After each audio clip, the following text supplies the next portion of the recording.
paz do Senhor, que alegria estarmos mais uma vez aqui nesta edição do programa Acessibilidade em Ação. Hoje nós teremos aqui um assunto de grande relevância. Nós falaremos sobre laudos e perícias. É um assunto ao qual, na prática, no dia a dia das famílias que tem alguém com deficiência, é um tema de grande relevância, de necessidade. E para isso nós estamos aqui com a doutora Carla, que é advogada. Paz do Senhor, doutora Carla. A paz do Senhor, Leonice, a paz do Senhor a todos que estão participando conosco desse programa tão importante.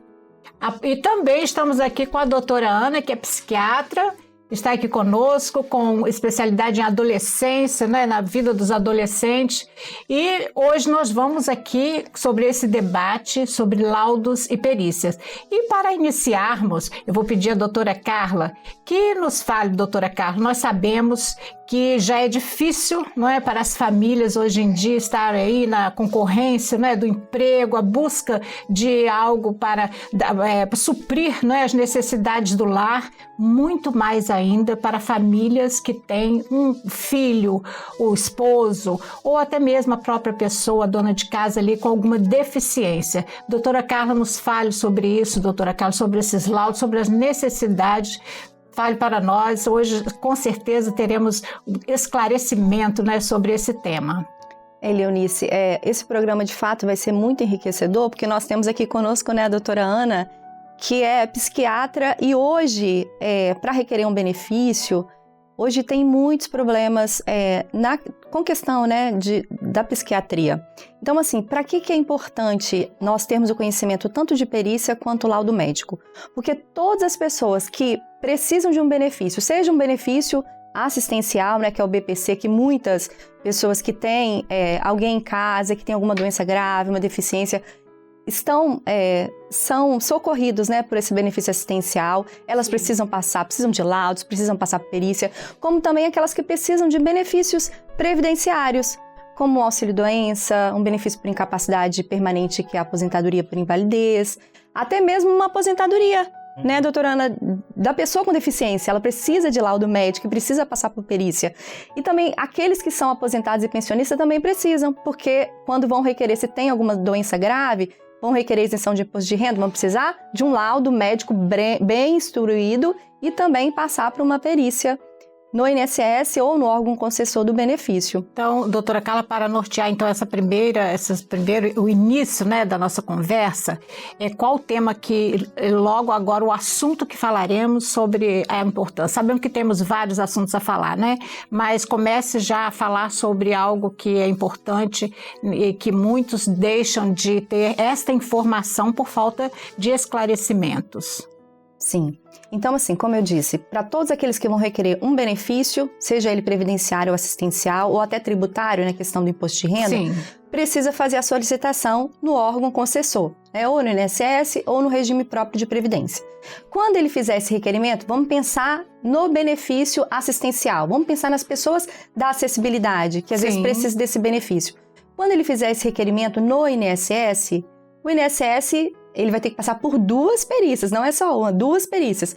A perícia médica, que a doutora Ana vai nos esclarecer sobre os laudos médicos, sim, e também uma perícia social, que vai avaliar todo o contexto social que aquela pessoa vive, para verificar as barreiras que ela enfrenta, até para saber a gravidade, porque existem as deficiências que são graves, moderadas e leves, Então, é com um laudo bem instruído que o perito, na hora que for avaliar numa perícia, é que vai ter conhecimento do diagnóstico e da gravidade daquela situação.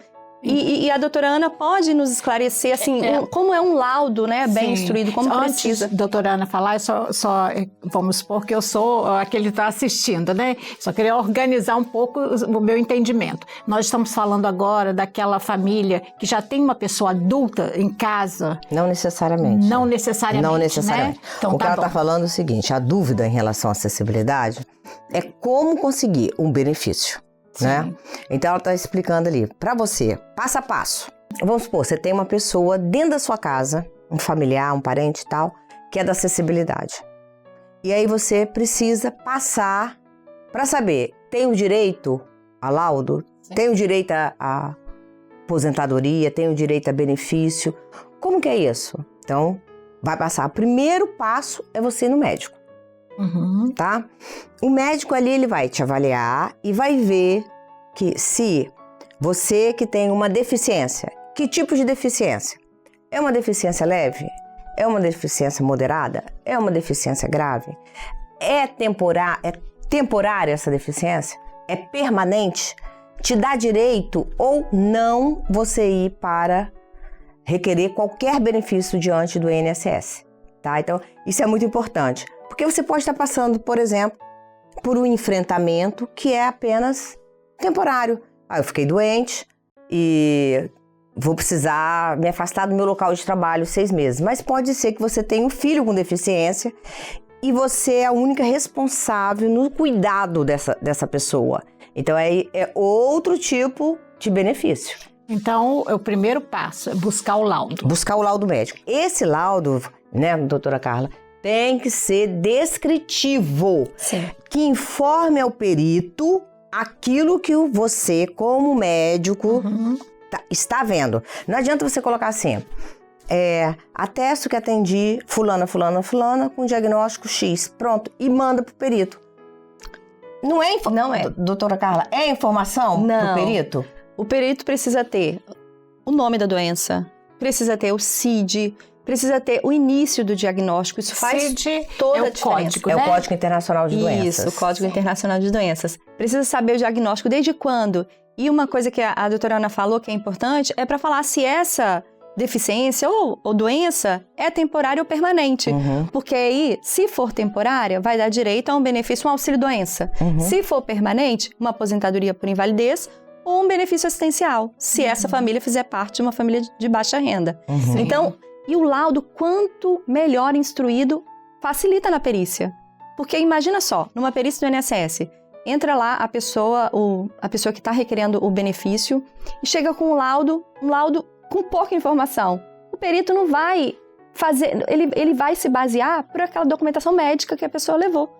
Surgiu uma dúvida, né? Vamos fazendo assim, porque até eu mesmo estou aprendendo sobre esse assunto tão importante, né? A senhora falou aí de pessoas de baixa renda. E se a pessoa tiver uma renda que não for considerada baixa renda, mas tem uma criança com deficiência, não existe nada que possa ajudar, colaborar com a criança? É porque são 2 perícias que ela está falando. Você passa por uma perícia médica, que é o perito. Por isso que a doutora Carla está instruindo que precisa conter um número máximo de informação. Porque o perito do INSS, ele não sabe tudo. Quem vai informar a ele é o médico da unidade básica de saúde ou do seu médico. Ele vai informar. Então, o perito ele vai acreditar na informação que está sendo trazida pelo médico que te avaliou. Essa é a perícia social. Sim. Porque, por exemplo, se você é corrige-me se eu estou errada, doutora Carla, mas se você tem uma certa condição, ou se o salário dos pais é incompatível com o benefício, o INSS vai negar. Vai negar. Exatamente. Entendi. Falando de benefício assistencial do BPC-LOAS, é avaliada essas 2 situações. A questão do laudo médico, se de fato a pessoa tem essa doença de longo prazo, né, enfim, deficiência, e até a questão da gravidade. E o outro requisito que é tão importante quanto o primeiro é a questão da renda per capita. Sim. A lei fala o seguinte, que a renda tem que ser 1/4 do salário mínimo para cada pessoa da família. Ou seja, uma família que tem, vamos imaginar que o pai trabalha, recebe um salário, tem que ter 4 pessoas dentro de casa para ter direito ao benefício. Só que isso é relativizado, por isso que o laudo é importante.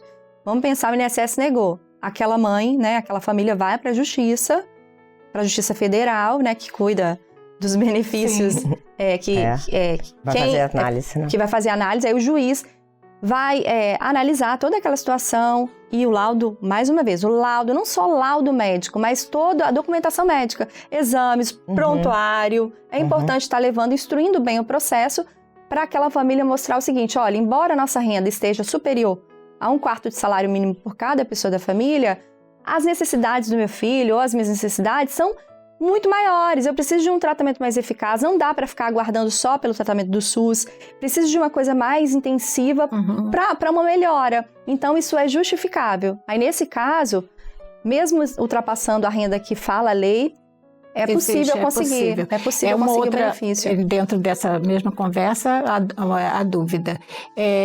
Vamos supor, a doutora Ana é psiquiatra. Então eu vou lá, a senhora me dá um laudo. Só esse laudo é necessário? Ou porque fala-se muito em equipe, não é? Para tirar um laudo, fala-se em equipe. Não, depende da condição que você tem. Sim. Tá? Se for um transtorno mental, só o laudo do psiquiatra é o suficiente. Sim. Tá? Uma avaliação neuropsicológica, uma avaliação psicológica, ela vai enriquecer o seu material, como ela diz. Traz todas as informações. Mas o que vai definir é o que está escrito no laudo médico, o CID, a data, desde quando você está em acompanhamento. Isso é congênito? Você já trouxe isso com você? Ou você desenvolveu ao longo da vida? Há quanto tempo? E qual é os seus prejuízos em decorrente dessa condição que o médico está alegando? Entendi. Então, o laudo é o que ela disse. O juiz também, quando vai pegar, Leonice, ele não é médico. Ele não tem conhecimento Ele não tem médico, conhecimento. Técnico nenhum. Nenhum, para até julgar uma causa. E é isso que as pessoas não entendem. E uma coisa que eu também vejo por exemplo, doutora Carla, a pessoa chega lá, eu vim buscar um laudo. Eu falo, laudo de quê? Não sei. Mas laudo pra quê? Então, pro INSS. Então, também é importante a pessoa, quando passar numa consulta médica, ela saber, olha, meu filho nasceu com esse tipo de deficiência, eu não posso trabalhar, meu marido ganha X, eu já trouxe essa documentação. Se por exemplo, vamos supor, só para complementar, sei lá, se você tem um problema de coluna, teve um acidente, você está deprimido por conta disso. Cadê o exame que mostra que você tem o problema na coluna? Isso aí. Entendeu? Vai documentado pro profissional. Não basta somente falar, eu estou passando uma depressão em decorrência do problema de coluna. Exatamente. Aí, por exemplo, uma depressão, a própria classificação, você pode estar passando depressão leve, mas que não te incapacita para você trabalhar. Entendi. Então, eu vou botar um laudo lá que a sua depressão é leve. Assim, essa questão que foi levantada aqui agora, ela é importante porque aí vamos pensar no benefício de auxílio por incapacidade temporária. Auxílio por incapacidade temporária, auxílio doença, permanente, aposentadoria por invalidez. Essa questão, quando a pessoa está doente, o simples fato dela estar passando por aquele momento, como a doutora Ana falou, não significa que ela está incapacitada para o trabalho. A questão está incapacitado para o trabalho? Por isso que é importante passar pelo médico. Porque a gente tem hoje muitos problemas psiquiátricos, muitos problemas de pessoas que estão requerendo benefício, mas assim, precisa um laudo, mais uma vez, principalmente quando é em psiquiatria. Ele precisa trazer tudo isso que a doutora Ana falou.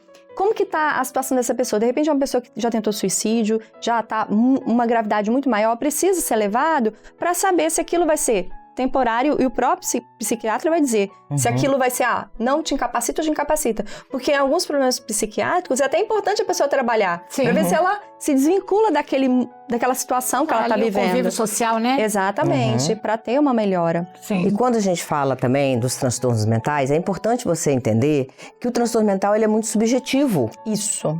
É difícil até de ser provado. É difícil, porque você está definindo, você não tem um exame laboratorial, um exame de imagem que vai confirmar, não, você tem realmente isso. Então, depende da avaliação do psiquiatra. E aí eu gostaria de falar duas coisas, né, que são os gargalos de você conseguir um laudo da psiquiatria. Primeiro, o número de profissionais. Só trabalha no SUS o médico que quer. E deixar importante, mas no médico, o SUS não tem psiquiatra. Então, só vai ter se o psiquiatra quiser trabalhar no SUS. Se o psiquiatra não quiser, ele não vai pro SUS. Não é um trabalho obrigatório pro médico, tá? Então, deveria, obviamente, ter outros fluxos. Por exemplo, o médico de família poderia fazer esse laudo, mas não, depende de uma pessoa que não tem tantos profissionais assim. Então, isso ocorre atualmente. Atualmente. Tá? E depois da pandemia, muito pior, porque os índices de adoecimento pioraram muito. Então não tem psiquiatra para todo mundo. O outro grande gargalo, não é, Carla? É a data do laudo. Sim. Aí o sujeito ficou 2 anos para conseguir uma consulta. Isso aí. Aí não agendou antes a perícia. Aí vem. Depois de 6 meses ele vai passar no perito. O que o perito vai falar com a data do laudo? Exatamente isso. Tem prazo? Tem prazo. Tem prazo. É isso aí. Então, assim, hoje, para uma perícia médica, precisa ter pelo menos 90 dias a validade do laudo. 90 dias.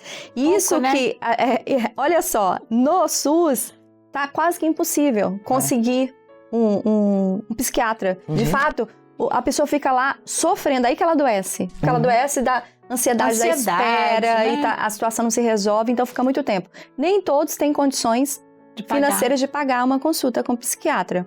E até porque é importante também no SUS, quando a pessoa está fazendo o tratamento, é importante que ela continue o tratamento, até para ter direito ao benefício.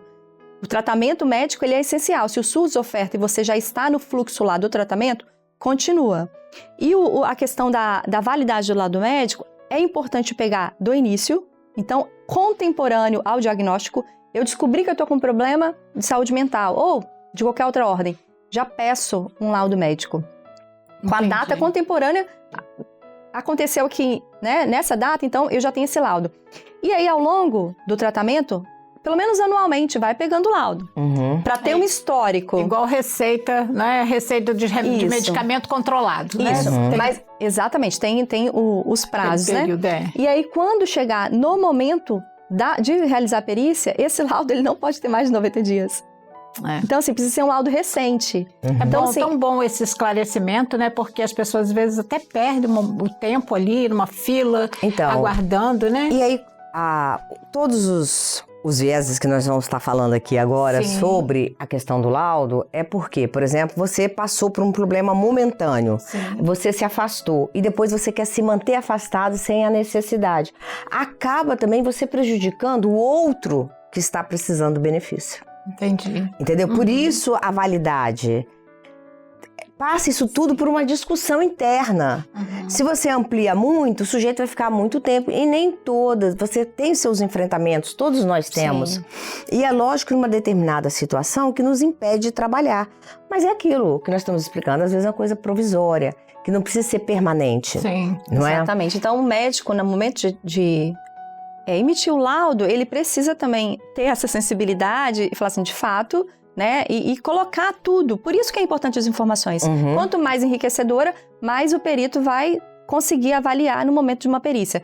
E o interessante é o seguinte, vamos lá, a pessoa está fazendo, vamos pensar no psiquiatra. O laudo foi com psiquiatria. Quando chega no perito do INSS, nem sempre ele vai ter o conhecimento específico. Né? Às vezes ele é médico com outra especialidade. Então, ele precisa confiar ali no médico que deu o laudo. Aí vamos imaginar que esse perito entende lá, de repente, no dia dessa perícia, como nós falamos, é muito subjetivo, então quem tem algum transtorno psiquiátrico, às vezes tem dia que vai estar maravilhosamente bem aqui naquele momento. Eu tô certa, eu tô errada? Corretíssima. De repente, no dia da perícia vai estar bem, mas não é a realidade dos outros dias. E aí o perito vai avaliar isso, né, vai avaliar o laudo, mas vai olhar pra pessoa, não, essa pessoa tá bem. Vai fazer, como é subjetivo, vai achar que tá bem. E aí nega a perícia. Aí nesse caso, é importante saber que se sua perícia foi negada no INSS, você pode ir pra via judicial. Se você não tem condições de constituir advogado, você pode ir na Defensoria Pública da União e pleitear esse benefício que você está tentando. Ou constituir advogado porque aí depois, na Justiça Federal, aí será passado por uma perícia com um médico nomeado pelo juiz. Então, é um médico imparcial. Eu não sou do INSS, nem sou da parte. E aí, é bom, quando passa pela perícia na Justiça Federal, quando estiver pedir com um especialista naquilo que, se é psiquiatria... Da área. Só que a outra dificuldade de conseguir psiquiatria na Justiça Federal também, mas é mais fácil do que no SUS.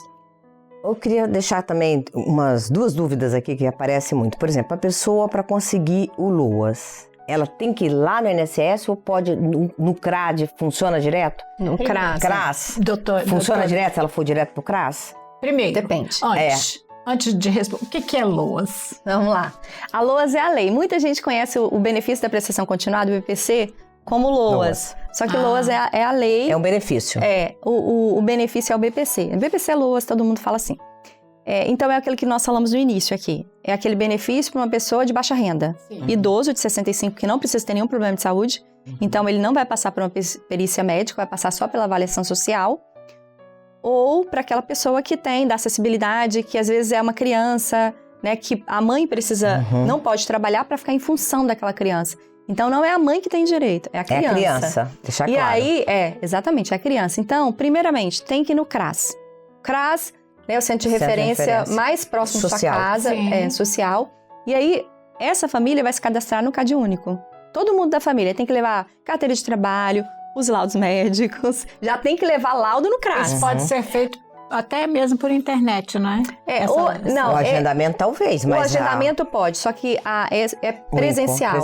Hoje existe um aplicativo do .gov que é possível baixar, se você já passou pelo CRAS, você consegue baixar ali todo o seu histórico e tudo, mas assim, esse primeiro momento é no CRAS. Diretamente, pessoalmente lá. Pessoalmente. Leva toda a documentação da família para avaliar tudo isso que eu falei, da questão da renda e da necessidade. O CRAS, muitos CRAS, eu acho isso fantástico, eles já fazem o pedido de benefício. Já, a grande maioria. Porque às vezes a família não tem muita instrução, facilidade. E a outra coisa que o CRAS faz também é isenção em tarifa de ônibus. Exato. O CRAS, ele é muito importante. Ele é muito importante. E assim, lá, quais são os profissionais? A grande maioria são... Assistentes sociais. Assistente social é muito humano, né? Então, isso é muito bom. Eles pegam a causa ali e então os CRAS, eles já fazem esse pedido no INSS. Tem que ter o laudo correto para ter acesso. Tem que ter o laudo. Se não tiver laudo, o laudo é fundamental. Pensa que o laudo... Ele anda junto, é o ponto inicial. Agora, eu queria fazer um outro comentário, queria que você também tirasse, Carla, o seguinte, por exemplo, que a gente vê muito. Você tem um adulto que está pegando o benefício, e aí a família resolve que ele tem que trabalhar. Qual a orientação que você dá quando ele já está recebendo o benefício, mas ele agora, jovem, um adolescente, quer estar inserido no mercado de trabalho? O que ele tem que fazer? Excelente. Além do benefício, vai trabalhar também. Vamos lá. Quem está recebendo benefício... não pode trabalhar, senão o benefício vai ser cessado. Esse é um ponto. Só que existe um benefício também, que é um benefício auxílio inclusão. Olha. E pouco se fala disso. E a gente precisa falar mais, até para as pessoas terem conhecimento. O que é isso? Se eu recebo o BPC e eu vou para o mercado de trabalho, então é incentivado mesmo ir para o mercado de trabalho. Até porque as empresas, elas têm as cotas que precisam de pessoa PCD para estar trabalhando. Então, o que você vai fazer? Vai entrar no site do meu INSS, que é mesmo do .gov, ou ligar para 135 e falar, olha, eu quero o auxílio inclusão. Na medida que você faz o requerimento do auxílio inclusão, o benefício, o BPC, o LOAS, ele vai ser suspenso. E olha que importante esse auxílio inclusão, porque a pessoa que estava recebendo um salário mínimo, ela vai para o mercado de trabalho para receber o salário, né? Que ela pactuar lá, que pode ser até 2 salários mínimos, e ainda vai receber meio salário do auxílio inclusão. Olha que maravilha. E vai para o mercado de trabalho. E a outra coisa então, também... pode trabalhar e receber esse auxílio inclusão. Agora, se você está sendo beneficiado pelo benefício, então já é um auxílio, e você não fizer isso, e eles descobrirem, você vai ser multado. Porque tem assim, isso também, vai não ter que devolver o retroativo. Então assim, hoje é tudo ligado às informações. Então a pessoa que recebe benefício, via de regra, ela não contribui, porque existe uma possibilidade de contribuir e é muito importante que faça isso, que eu posso até falar. Então assim, é tudo no INSS. Então a partir do momento que começou a trabalhar, aí vai estar lá as informações no e-social, vai recolher as contribuições previdenciárias. Recolher, o INSS vai ter acesso, então vai ter uma divergência interna. Ele não pode trabalhar. Os dados são todos cruzados, né? Tudo. Não tem como você hoje Não tem como. Então, ele está trabalhando e ele está recebendo benefício, na hora é cessado. E mais, eles pedem, já que as pessoas estavam aptas para o trabalho, eu quero todo o retroativo. Então, assim, a partir do momento que começou a trabalhar, cessou, então vai querer o retroativo daquele, devolução do valor. Então, veja bem, isso para a todo parte mundo. Da deficiência. Não, qualquer um que recebe benefício assistencial, BPC, pode ser o idoso, como pode ser mas vamos supor, uma pessoa que é aposentada. Aí é diferente. Então, é por isso que eu sei que nós estamos falando aqui de acessibilidade, mas podemos aproveitar essa oportunidade para fazer esse esclarecimento aqui. Uma pessoa que se aposentou por idade, né, recebe sua aposentadoria, ela tem um pequeno serviço e ela paga ainda há necessidade de pagar, até porque precisa de ter funcionários, alguma coisa assim. Isso é possível, né? Isso esse é outro caso. Ela não está recebendo benefício, ela está recebendo aquilo que é de direito. Ela trabalhou, está aposentada.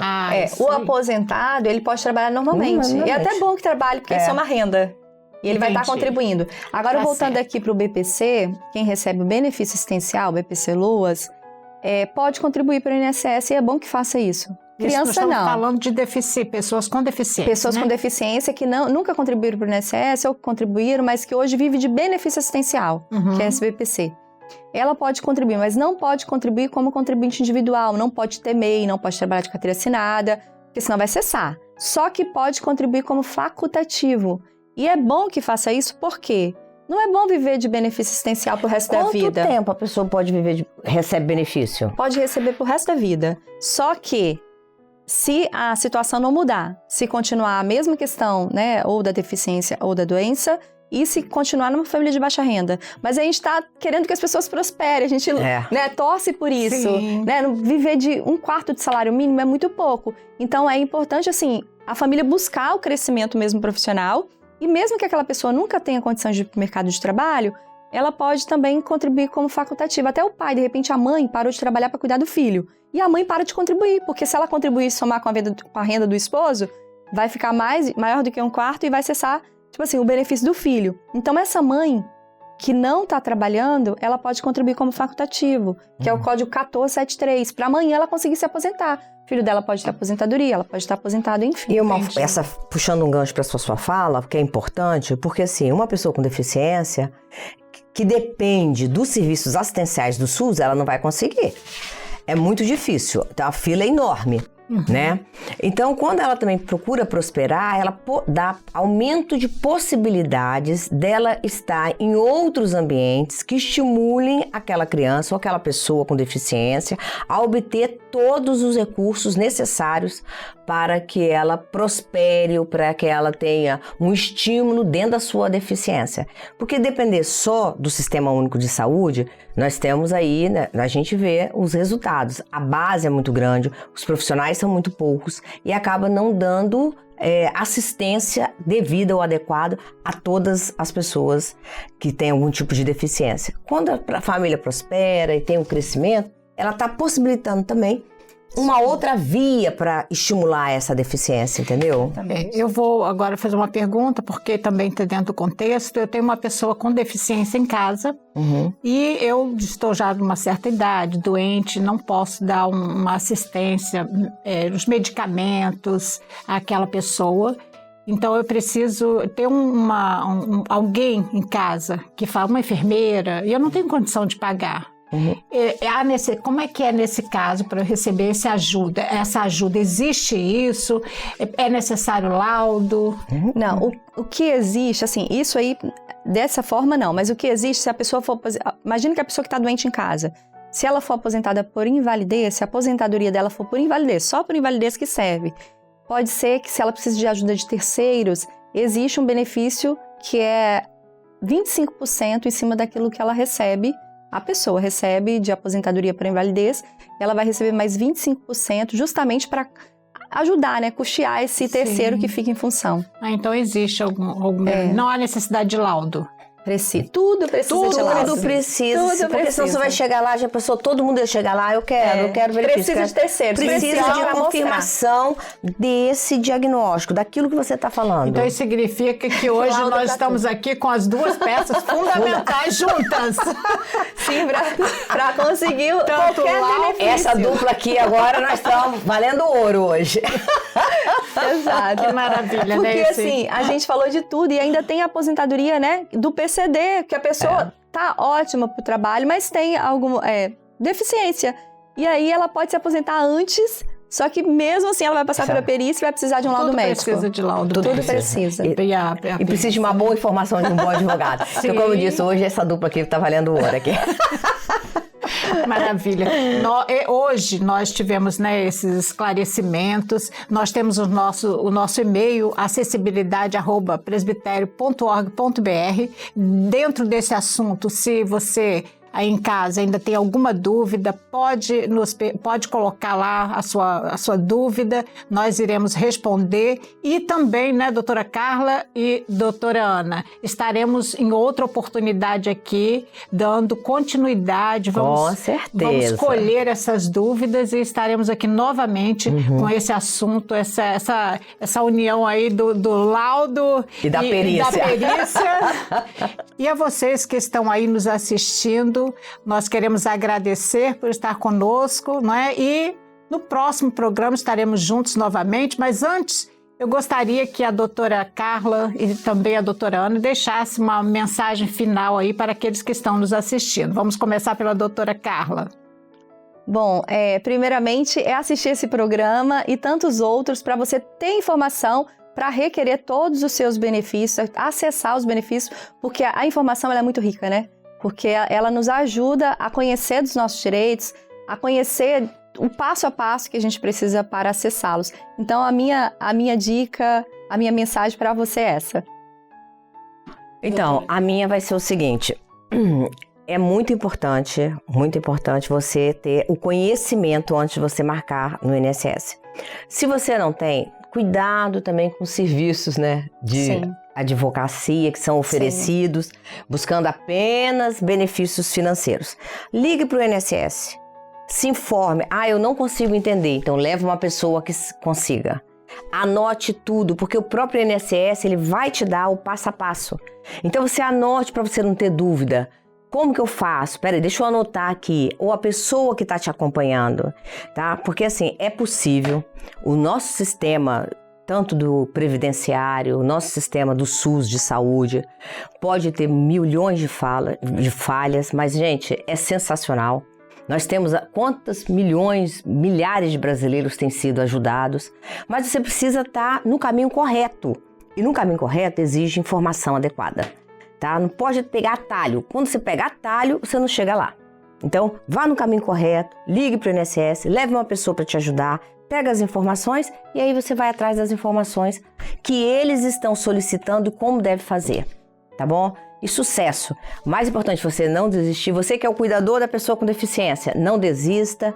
Nós temos vários benefícios que a doutora Carla já falou. Só assim, se muna de um número importante de informações, de laudos, para você não ficar frustrada no final, tá bom? A paz do Senhor a todos.